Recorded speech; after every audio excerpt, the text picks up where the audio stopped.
Hello and welcome to this episode of the Agency Show by Clientjoy. I'm Yash, co-founder and chief executive at Clientjoy. At Clientjoy, we help agencies manage their leads, proposals, contracts, projects, support, invoicing, and payments. The whole 9 yards. The Agency Show is our podcast where we invite agency experts and owners who make 7+ figures a year to talk about their problems across their growth, fulfillment, and revenues. And then we talk about the journey of solving these problems. If you are an agency owner, this is the show for you. So do not forget to hit the subscribe button. Today, joining us to talk about how to handle objections during a sales process is Sandeep. Sandeep is a chief executive at Appsrow Technologies and an IT sales coach who has helped over 100 IT or tech agencies. Welcome, Sandeep. Thank you for joining us on the show today. Let's start by understanding a little bit about you, a little bit about your journey, where you're coming from. Yeah. Thank you. Yes, thank you for inviting me on your podcast. So, if I talk about my journey, then I have started my career into business development. And since last 10 years, I'm into this field. So what I found that, when we are dealing with the prospects and when we are trying to closing them, so a lot of people face, resistance, or they were not able to, tackle those objections when, client shoot on their face. So throughout my career, I have, worked with different agency, and with my experience, I found some solutions, and, I share on when I run my, coaching program where I train IT agency owners. And by, doing these stuffs, I have started my own agency, which deliver the solutions in, web and design. So that's how, my journey is. So on day-to-day basis, I consult many IT agency owners in sales, what they are facing, problems, challenges. So, up till now, it's going very well. And I'm on mission to, empower 10,000 plus IT agency owners in sales. So my mission is like, I want to, why sales, why I chosen this topic, because I believe if, we have to develop a 5 trillion economy. That's the mission of the government. Without sales, it's not possible. Until and unless we were not able to, our product and services to the mass audience, even outside our country, we have to learn sales. We have to, learn how to, add a value on our product and services, and, deliver it to the and match with the customer expectation with the current standards. So we must have to learn sales. We are very good with the technology. We have good, technology people over here, but somehow we need to sharpen these skills. So that's why, I'm on this mission. Yeah. And that's a brilliant mission for sure, because I completely agree with you. I also used to run an IT agency, and it was a very difficult process. We also were great at technology, we were great at building products, but for some of the other reason, we were not able to explain as to why we should be the right fit for any company to choose. And continue to work with us, right? And we kind of learned a lot of things the hard way over a period of 5 years of scaling that agency. But absolutely, if you are teaching that as a part of the process, as a part of building an IT agency, that's brilliant and super helpful. And thank you for being on that journey, and all more power to you. So people, if you are also running an IT agency, and if you also want to learn more around handling sales objections, this is the right place. However, if you have other questions around your sales process, then I would highly recommend reaching out to Sandeep. I'm going to link his LinkedIn profile in the description wherever you are listening to this or watching this on YouTube, Spotify, Google Podcast, whatever the case may be. You'll be able to find his LinkedIn profile in the description, along with their website as well, which kind of will tell you more details around what they are trying to do and how they can help you grow your sales or business development efforts as well, right? With that, Sandeep, we'll directly dive into the first question, right? So let's try and unravel what is a sales. So like, how do we define a sales objection? What is a sales objection? Yeah.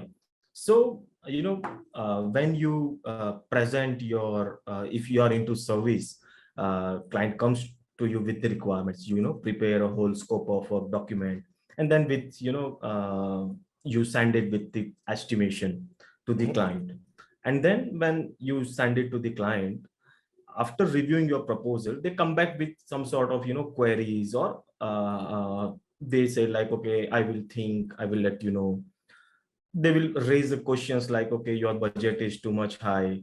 Or Yeah. whenever you are pitching directly to the clients, when you are prospecting, you do direct sales via Yeah. email or Yeah. LinkedIn.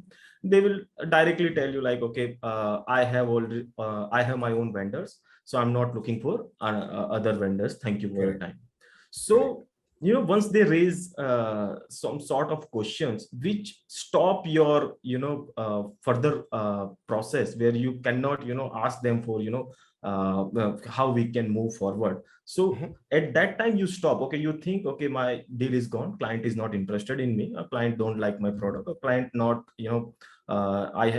or you believe yourself, okay, I think client has hired someone else. So those kind of things which prevent you to closing the sales, those arguments, I believe those Mhm. are the things which you call sales objections. So Hmm. while closing, they are kind of things which don't want you to work with your client.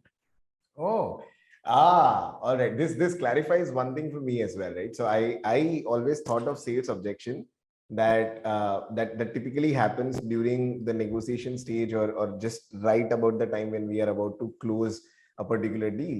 But from, I think, what you said, and correct me if I'm wrong, what I'm gathering is that sales objection could happen at any step of the funnel, right? And so Yes. that could happen as a response to your first outreach to them as well, or it could happen while they're evaluating your product or service, or it could also happen while they are while you've already sent a proposal, and you're negotiating, or towards the end of the deal as well, right? And so that Yes. could happen across the sales funnel, right?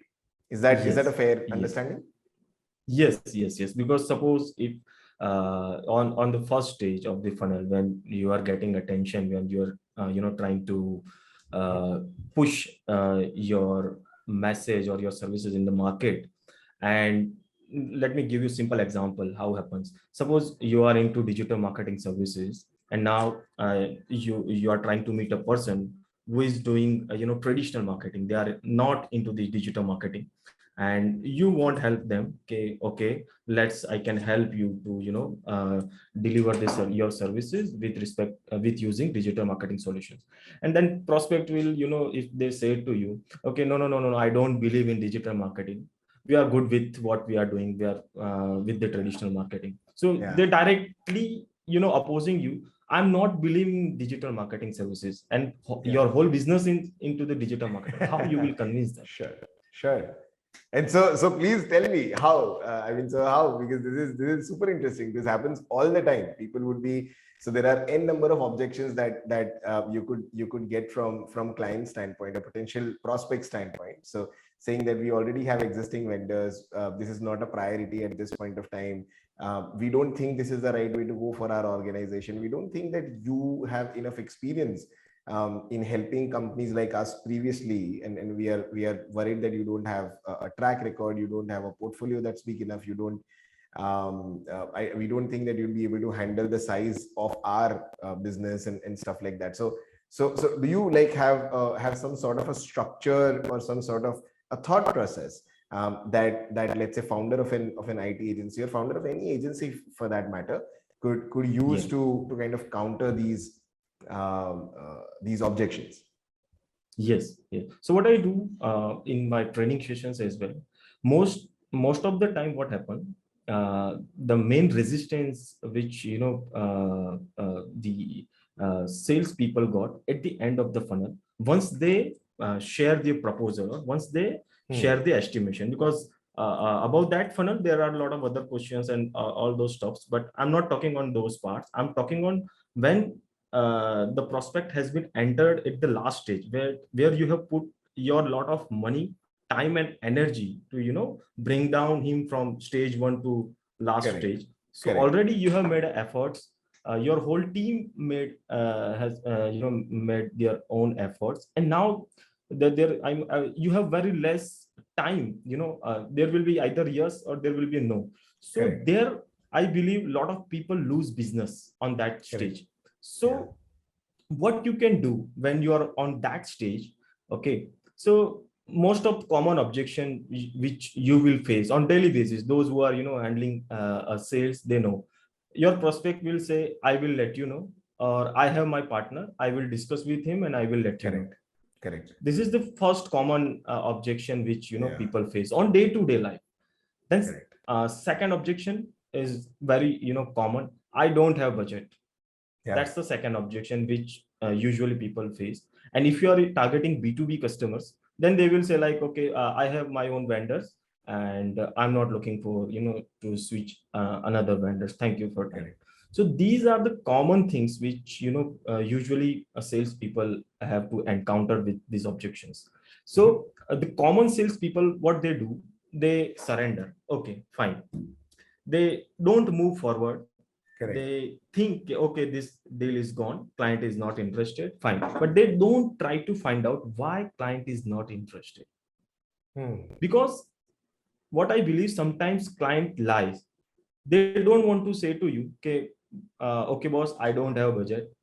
They don't want to give you the exact reason why they don't want to purchase your services or solutions. So here it's your job to find out why client is not interested in your services, why he is saying he don't have budget, right? So first thing what you can do, whenever you hear this sentence, I'm not interested in your services or in your product, so you can encounter a first question. And please remember these things. Once the client said this, I'm not interested, that you have to believe that you are already lost the deal on this stage. So you have very less chance to convince him that, okay, let's do the business from this point. So at this point, you have to handle like, okay, hello, John, it's fine. You are not interested in, but if you allow me, can I ask you one question? You are not interested in my services, or you are not interested in my proposal, in my service, or in my budget or the timeline? What? So you have divided prospect in two things. First is you are not interested, or you are interested but you have some concern on budget, timeline, or features, or anything else.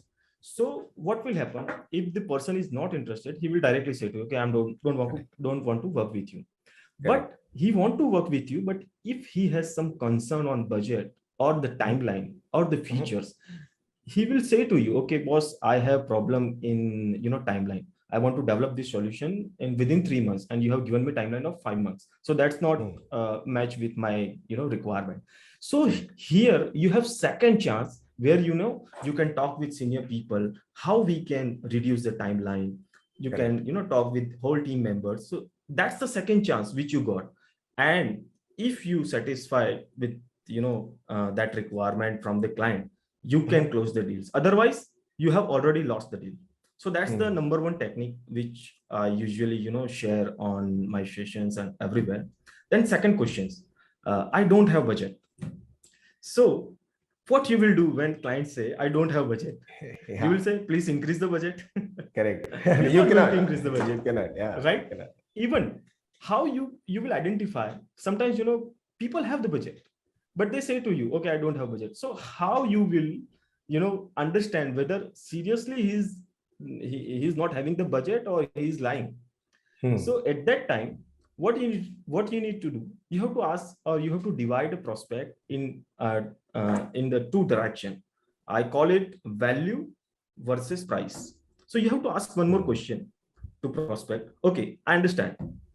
Can I ask you, if with the cheaper price, do you think you will get the results the way you want? Are you going to select the vendor with respect to just the price, or you are going to count another things like timeline, features, their resources, portfolio, outcomes, number of years of experience? What is the main factor where you are going to select the vendor? So it directly hit to the prospect, like, okay, I don't have to count just money as a factor to selecting the vendor. I need to look at the other things, what they got inside their own agency. So at that time, whatever your prospect give you answer, based on that, you have to judge whether this person is looking for a valuable things, or he just want to go with the cheaper price. Okay. If prospects say to you, no, I am not looking for something, but I have fixed my budget, I just want to do these things on this is my last budget. So now you have clear answer. He is not having a budget. That's the clear thing. So it's up to you whether it's your call. Do you want to reduce your budget or not? If not, then just leave them. Or if that prospect say to you, see, I'm looking for valuable things, and I'm also going to select the vendor based on number of years of experience, their industry relevant portfolio, and the certifications that these agencies have, and they met with my certain criteria. So here, once you got this kind of answer, then you have to believe he has the budget. Correct. He has the budget. Now you have to convince him by showing more value. So how you will add that value? You can say like, see, this is my portfolio, these are number of clients. You can speak to them. They will explain you how we work, what kind of value they receive after delivering a solution by us, how their business is growing on from 2x to 10x. So we have helped them. You can directly speak to them. These are their contact details. You have to raise your values by showing portfolio, case studies, or you can show some kind of demo as well to convince him, because he has the money.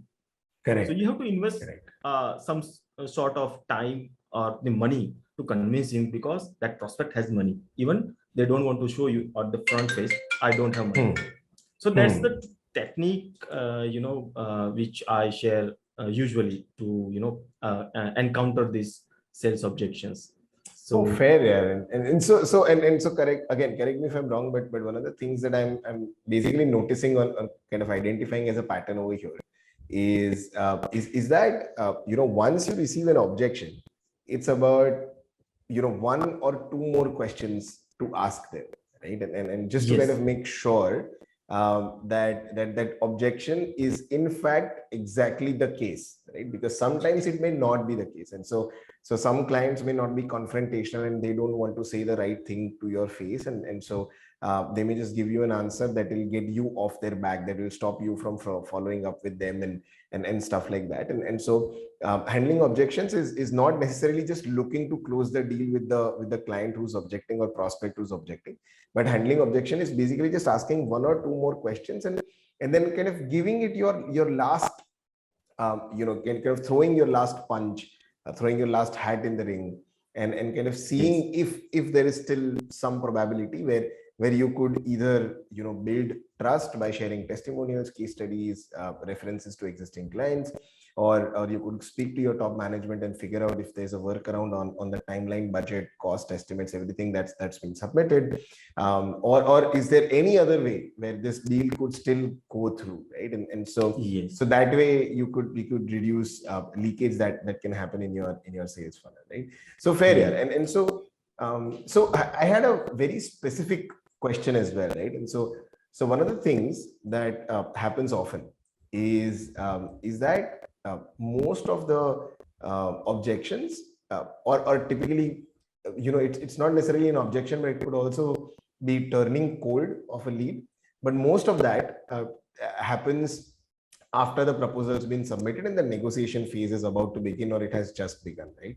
And at that point of time, a lot of agency owners, including myself, right, a lot of agency owners get very anxious, right? Because that client is not just talking to you, they are talking to 3 or 4 other agencies. They are trying to get all the quotes and proposals and everything together for themselves to make an informed decision, which is fair, which is absolutely correct from their standpoint. But you as an agency owner kind of get anxious as to whether this is going to happen, whether this is going through, what are they thinking, and why aren't they responding to my emails, and I've written to them and they said they'll get back to me, but they haven't gotten back to me yet, and stuff like that, right? And so how do you handle objections or anxiety rather during the last phase of your sales process, right, which is primarily your negotiation after quote and proposal submission? So usually what I do, I remove the objection which are going to come after the estimation before the client, because on day-to-day job, whenever you are sharing proposals or estimation, when you read those things and the conversation with client, this is going to come. So I prepare myself before the client raised that question. I have the answer of that question when I share the estimation. So the mistake which people usually do when they share the proposal or estimation, what they do, they prepare a scope of work document, everything, and they just email to the client, Yeah. and they think, okay, client will see it when he has the time, Yeah. because I have sent it through the email, and I Correct. have shared message, okay, please look into this proposal, and if you have any question or any doubt, just let me know, right? Correct. What happened? You have given the price, but you have not explained him why you are charging $10,000 for these services. Correct. You have written everything why you are charging in the scope of a document, but client don't check They everything. don't read. Yeah. Yeah.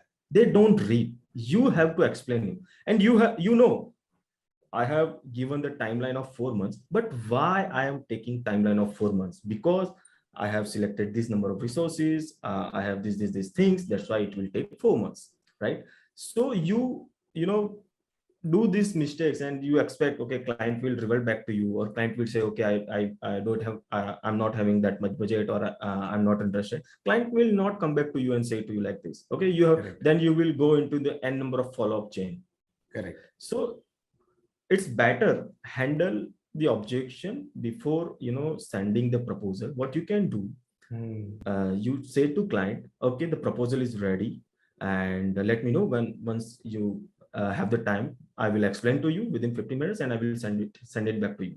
So you have the time to share it and face the objections. Even the client raise the objection, you can give the answer. See, this is the proposal, these are the things, these are the resources which I'm going to add on this, and this will take 4 months because these things, and I'm here giving you a investment of $10,000 because I have these things which I have counted in scope of work document. So before client raise this question, why is this much time, why, you have already given the answer.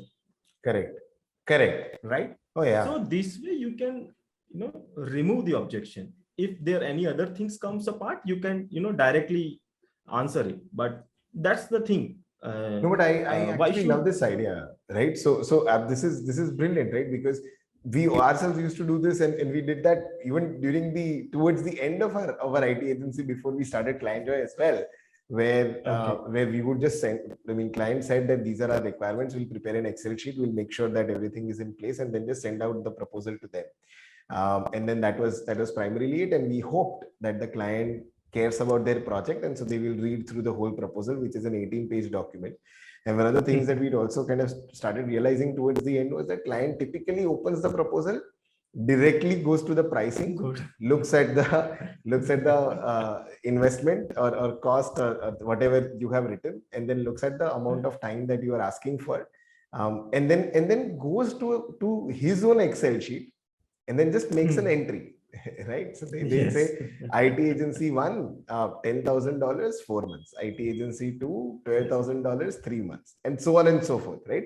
And that's how they compare, right? And so but this is really so a good way to avoid sales objections. A good way to handle sales objections is to just avoid them, like not have them come up later on as well. Just get on a, so don't send out the proposal right away. Prepare the proposal, ask the client to get on a call, explain the proposal, and then send out the proposal.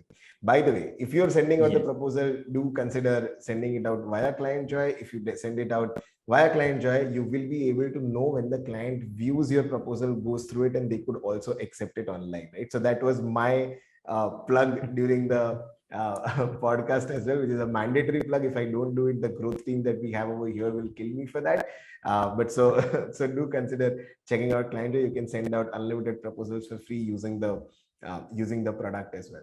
The next thing, Sandeep, that and this kind of brings me towards the end of our conversation as well. The next thing that I want to understand from you is that one of the things that we've also heard about is risk reversal tactics, right, towards the end of closing the deal. So in the sense of if you feel like this conversation is stalling or this is not going forward, then one of the tactics that you could try as an agency owner is to transfer the risk from the client side to your side, right, to make sure that the deal goes through. So So like just a quick example for all the people who have tuned in is as an example, one of the things that we do with Clientjoy when we are selling it to agencies and freelancers is that if we feel that the agency is not convinced yet, what we would say is, hey, here's like first 3 months is on us as Clientjoy.